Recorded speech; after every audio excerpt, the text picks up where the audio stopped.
doing, everybody? Dommygun Ricci here for Who-Bangin Sports Talk. Super Bowl banging tip of the day. It's getting close now. Only 4 days left to the Super Bowl, and we're going to just go over something with the quarterbacks. And again, talk about some of the props and some ways you could look at the props. Just a little information to help you out. Me personally, I'm not a prop player like I mentioned in yesterday's pro tip of the day, but I do like to put in a few props for the Super Bowl like we all do. So, but keep some of these things in mind. If you listen to yesterday's prop tip, you should go back and listen to it because it talks about the value in the plus or the minus prop bet and where you should really look. So take a listen to that one. But for today, let's just talk about quarterbacks. Two great quarterbacks this year, pretty well matched. Mahomes and Jalen Hurts. Listen, Mahomes number one this year in passing yards, 5,250. Eagles number one overall in net passing yards allowed. So one has to give, doesn't it? Let's just talk about a little bit of stuff about 57 Super Bowls, 56 in the books. In the last 13 Super Bowls, 17 of them. 17, I'm sorry, in the last 13 Super Bowls, 17 of the last 26 starting quarterbacks have thrown at least one interception. And seven of them have thrown two interceptions. Last year, as we remember, Matthew Stafford did throw two. The winning quarterbacks have thrown at least one interception in 7 of the last 13 Super Bowls. The losing quarterback has thrown at least one interception in 10 of the last 13 Super Bowls. So there have been interceptions thrown in the Super Bowl. You know, a total number of, if you can get over 1.5 of a total number would be a great number. Don't know if you can find something like that. But, yeah, according to this data, there's been at least, at least that happening. So a fun fact, though, the last Super Bowl with 0 interceptions, Rams, again, versus the Titans. 1999, so that's a long time ago. 1999, no interceptions in that game. Let's see what else we could find for you.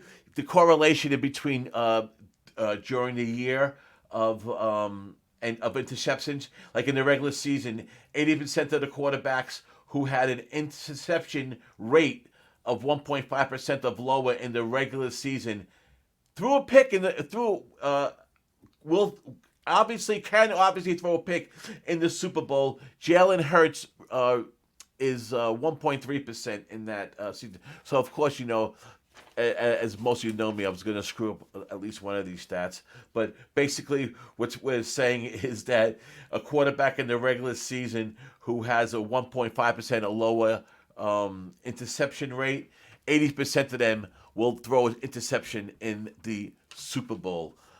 Just a little fun fact that doesn't really probably amount out to much. But here's my pro tip. Here's something that could help you. Something that makes it a little bit more fun and you don't have to risk so much money. Parlays. I'm not a parlay player. I don't believe in really making parlays as a mainstay of your betting, repertoire. I would say maybe 5% of my bets, and I'm a value player.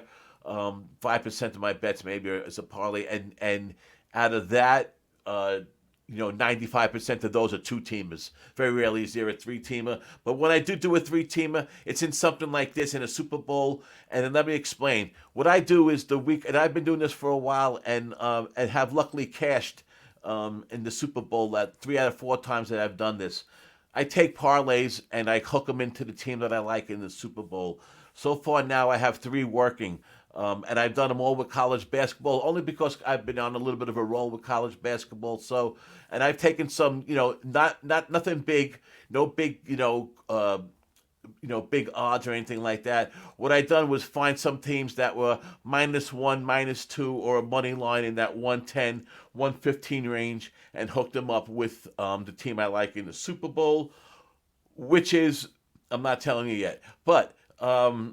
What I did was I hooked them up a few times, and I got 3 now open so far. 2 at plus 200, 204, 2 of them at the same price. And they were both with a college game at -2 at a -110 with the money line in the Super Bowl team that I like. And then last night, because I hit two already, and they're small parlays. Full disclosure, they're small parlays. They're $50 parlays, the two that I made. But because I had the two already in my hand at a plus 410, a profit price, I took 100 last night and put it on a three-teamer.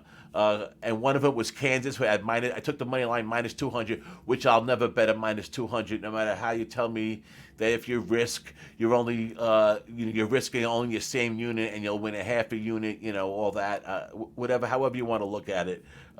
Risking 2 units to win one, that's just not the way I get. Listen, there's a lot of stats that point to that. You could be profitable playing that way, but you really need that big bankroll to do that, and that's not, it's not the way I play. I'm just a grinder. It's not the way I play.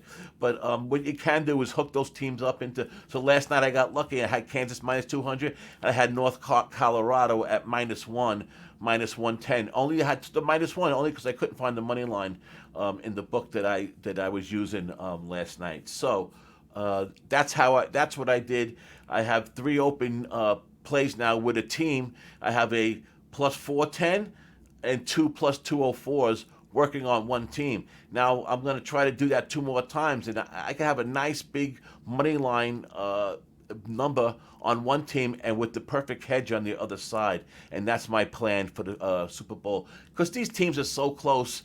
They're so, no matter, this point spread says that they're so close, but even if the point spread was different, if it was larger, it's still, they're in the Super Bowl. Anything can happen. These teams are there for a reason. So the close match, it's always, I could hedge the other side. And if it's done properly, if this line moves a little bit more, hopefully then it does, moves a little bit more, there'll be a bigger way to take a hedge and possibly middle and collect it all, but at least I could be free rolling.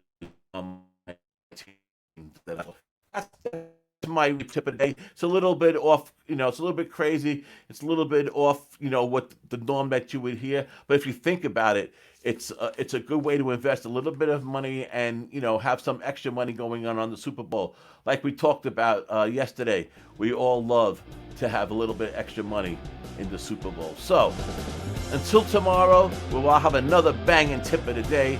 This is Dommygun Ricci for Who-Bangin Sports Talk.